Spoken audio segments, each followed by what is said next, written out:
Hello friends, welcomes you all in Jarvis campus.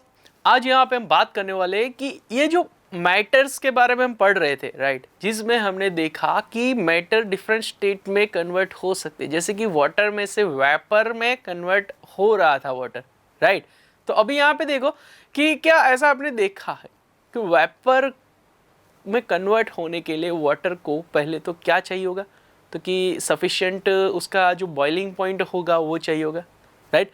पर आप लोग ऐसा बोलोगे कि सर हमने कभी ऐसा भी देखा है कि जब वाटर को बॉइलिंग पॉइंट नहीं मिलता है, वाटर को बॉइलिंग पॉइंट नहीं मिलता है, फिर भी वो वाटर क्या हो जाता है, इवोपरेट हो जाता है, फिर भी वो वाटर वेपर बन जाता है।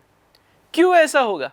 तो कि वाटर सरफेस जो रहता है, वाटर जिस भी किसी कंटेनर में रहता है तो उसका जो वाटर का सरफेस रहता है, वो सरफेस के ऊपर जो काइनेटिक एनर्जी रहती है वो हाई होती है। इसी वजह से यहाँ पे क्या होता है कि ये काइनेटिक एनर्जी बढ़ने की वजह से या फिर ज़्यादा होने की वजह से यहाँ पे वाटर क्या होता है कि उसका बॉइलिंग पॉइंट नहीं आता है, फिर भी वो ऊपर वाले सरफेस का वाटर जो होगा वो धीरे धीरे इवोपरेट होता जाता है, राइट। तो यहाँ पे हम इसी बारे में बात करने वाले कि ऐसा डे टू डे लाइफ में कुछ हो रहा है, ऐसा कभी आपने देखा है कि जहाँ पे वाटर इवोपरेट हो जाता है? क्योंकि ये जो मेथड है, क्योंकि ये जो प्रोसेस है, इसको इवोपरेशन बोलते हैं, यानी कि वाटर के विदाउट बॉइलिंग पॉइंट अचीविंग उसको वेपर में कन्वर्ट करना, यानी कि इसको बोलते हैं इवोपरेशन। तो ये कभी हमारी डे टू डे लाइफ में हुआ है? तो आप बोले कि हाँ सर, जब भी हम हमारे क्लोथ को क्या करते हैं, ड्राई होने के लिए रखते हैं, तो वो ड्राई हो जाते हैं इजीली या फिर जल्दी ड्राई हो जाते हैं।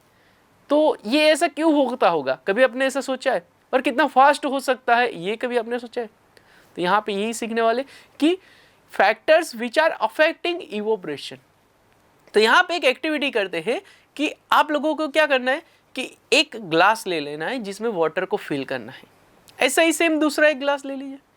एक ग्लास को कहाँ रखना है? विंडो के पास रखिए, और दूसरे ग्लास को कहाँ रखना है? आपके रूम के अंदर रखो, कहीं पे भी रूम टेम्परेचर पे। अभी यहाँ पे ग्लास की जगह पे हमारे पास कोई चाइना प्लेट होगी, चाइना प्लेट ले लेते हैं। चाइना प्लेट के अंदर वाटर हम यहाँ पे 50 ml ग्लास में लेने का है, 50 ml यहाँ पे लेना है। अभी ये 50 ml जो वाटर है, दो चाइना प्लेट में लेंगे। एक चाइना प्लेट को अगेन विंडो के पास रखेंगे, एक चाइना प्लेट को रूम के अंदर रखते हैं। नोट डाउन कीजिए कि रूम का टेम्परेचर क्या है और विंडो के नियर बाय में टेम्परेचर क्या है। देन आफ्टर आपको क्या करना है, टाइम ऑब्जर्व करना है कि कितने टाइम में चाइना प्लेट या तो फिर ग्लास का वाटर पूरा इवोपरेट हो जाता है। तो आप देख पाओगे वहां पे कि ये जो इवोपरेशन की प्रोसेस है वो यहाँ पे किस में फास्ट होगी? ऑब्वियसली चाइना प्लेट में फास्ट होगी। क्यों? क्योंकि यहाँ पे सरफेस एरिया ज्यादा है इंस्टेड ऑफ ग्लास, राइट। अभी यहाँ पे बात करते हैं कि इसको हमने बोला था कि अफेक्टिंग फैक्टर्स ऑफ इवोपरेशन, तो कि ऐसे कुछ यहाँ पे फैक्टर्स है जिसके बारे में हम जानने वाले। तो ये वो फैक्टर्स कौन से है वो यहाँ पे जानते हैं। Increasing of surface area. अभी आप बोलोगे सर सरफेस एरिया अगर इंक्रीज होता है तो इवोपरेशन का प्रोसेस जल्दी होता है, ऐसा कैसे? मतलब कुछ पता नहीं चल रहा है। एक एग्जांपल दीजिए अगर तो पता चले। सिंपल सी बात है, आप लोगों ने यहाँ पे समझो कि कोई क्लोथ है, यहाँ पे आपकी मम्मी ने उसको वॉश किया है। आफ्टर वॉशिंग मम्मी क्या करती है, तो कि वो क्लोथ को क्या करती है, स्प्रेड करती है कोई भी वायर या फिर ग्रिल के ऊपर।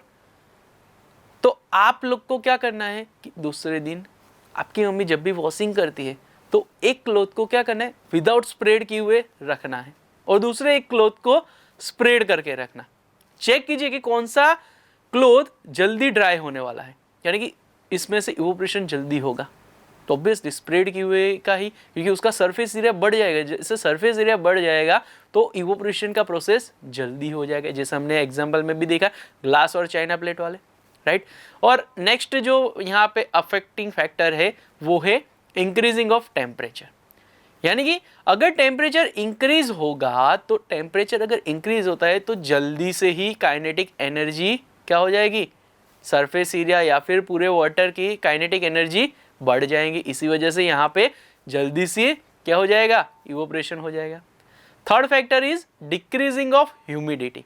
अभी ह्यूमिडिटी क्या है उसके बारे में बताऊं तो ह्यूमिडिटी यानी कि हमारे एटमॉस्फेयर में जो वाटर वेपर होता है उसका यहाँ पे एक मेजरमेंट होता है, तो कि वो ह्यूमिडिटी बोला जाता है। तो अभी समझो कि यहाँ पे अगर मैंने एक चाइना प्लेट रखा है, चाइना प्लेट के आसपास में ह्यूमिडिटी ज़्यादा है, तो ऑब्वियसली अगर एटमॉस्फेयर में ही वाटर का वेपर ज़्यादा है तो और वाटर क्यों वेपर होगा।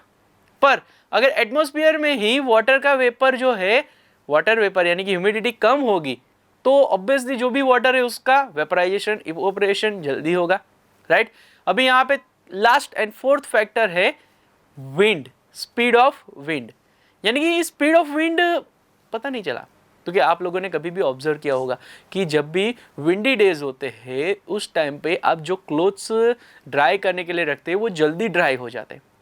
तो आप लोगों ने कभी सोचा है कि ऐसा क्यों हो रहा होगा? क्यों? क्योंकि आपके क्लोथ के ऊपर जो भी विंड का स्पीड है वो क्या होता है, उन दिनों ज़्यादा रहता है, इसी वजह से आपके जो क्लोथ है वो जल्दी से ड्राई हो जाते हैं। तो ये 4 अफेक्टिंग फैक्टर थे फॉर इवोपरेशन। Thank you.